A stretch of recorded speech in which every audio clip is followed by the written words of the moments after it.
नमस्कार. आज आपण एका अशा माणसाविषयी बोलणार आहोत, ज्याच्या कथांनी ना इतिहास आणि कल्पनेतला फरकच मिटवून टाकला. या व्यक्तीचं नाव आहे टेसियस. याच माणसानं पाश्चात्य जगाला भारताची पहिली ओळख करून दिली. पण तीही अशा काही विलक्षण आणि अविश्वसनीय कथांमधून की ऐकणारे थक्कच झाले. चला तर मग हा रंजक प्रवास सुरू करूया. आता जरा विचार करा, भारताचं जे पहिलं सविस्तर वर्णन लिहिलं गेलं ते अशा एका व्यक्तीने लिहिलं होतं जो कधी भारतात आलाच नव्हता. हा एकच प्रश्न आपल्याला टेसियसच्या गूढ आणि तितक्याच इंटरेस्टिंग दुनियेत घेऊन जातो, जिथे सत्य आणि कल्पना यांचा एक भन्नाट खेळ आपल्याला बघायला मिळतो. चला तर मग सुरुवात करूया टेसियसच्या त्यात अजब दुनियेपासून, जिथून ह्या कथा आल्या आणि ज्यांनी प्राचीन जगाला अक्षरशः वेड लावलं होतं. टेसियसने भारताचं वर्णन करताना काय काय लिहिलंय माहितीये? त्याने लिहिलं मॅन्टिकोर नावाच्या एका नरभक्षक प्राण्याबद्दल, ज्याचं शरीर सिंहाचं आणि चेहरा माणसाचा होता. विचार करा.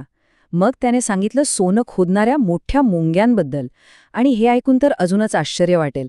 त्याने लिहिलं की भारतात असे लोक आहेत ज्यांचे पाय इतके मोठे आहेत की ते त्याचा छत्रीसारखा वापर करतात.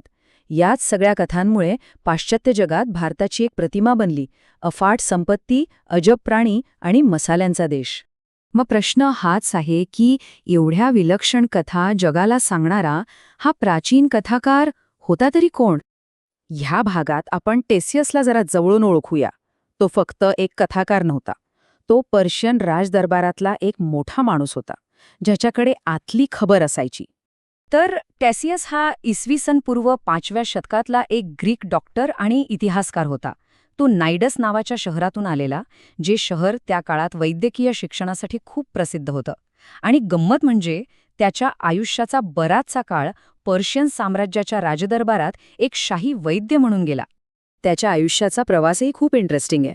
नायडसमध्ये जन्मला, तिथेच डॉक्टरकीचं शिक्षण घेतलं, मग तो कसा तरी पर्शियन साम्राज्यात पोचला आणि तिथे थेट राजा आर्टाक्झर्क्सेस द्वितीय याच्या दरबारात शाही वैद्य बनला.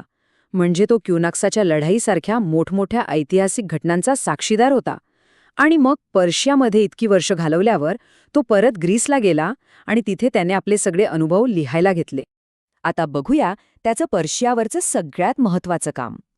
याच कामामुळे त्याला एक असा इतिहासकार म्हणून ओळख मिळाली, ज्याला दरबारातली सगळी गुपित माहिती होती. टेसियसने पर्सिका नावाचा एक ग्रंथ लिहिला. हा ग्रंथ म्हणजे पर्शियन साम्राज्याचा इतिहासच होता.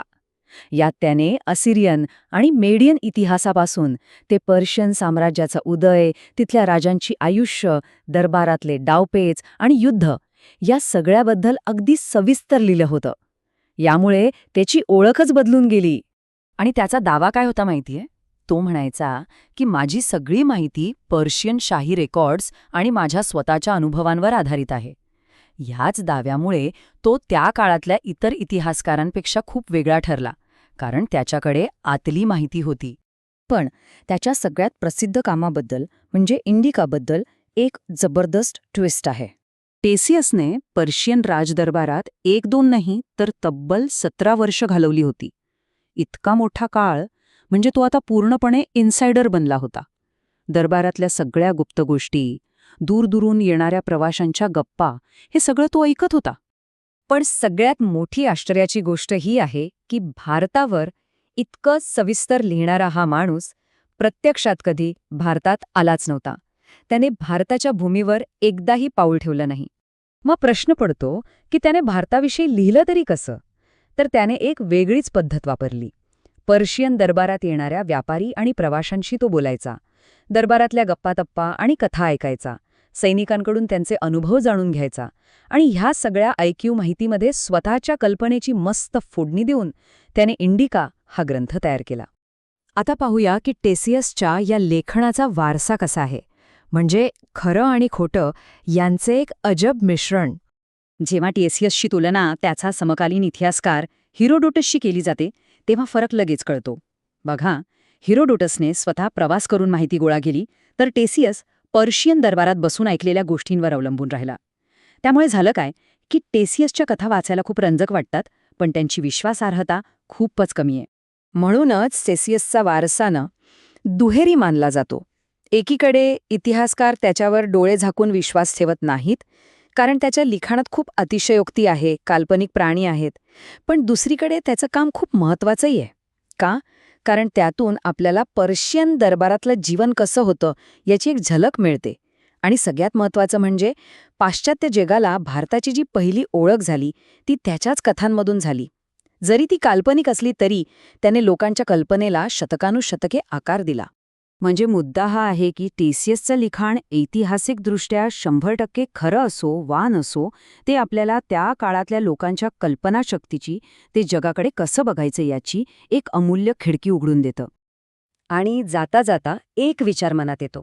आज आपण ज्यांना सत्य किंवा फॅक्ट्स मानतो, त्यापैकी किती गोष्टी खरं तर अशाच खूप जुन्या कथा असतील नाही का?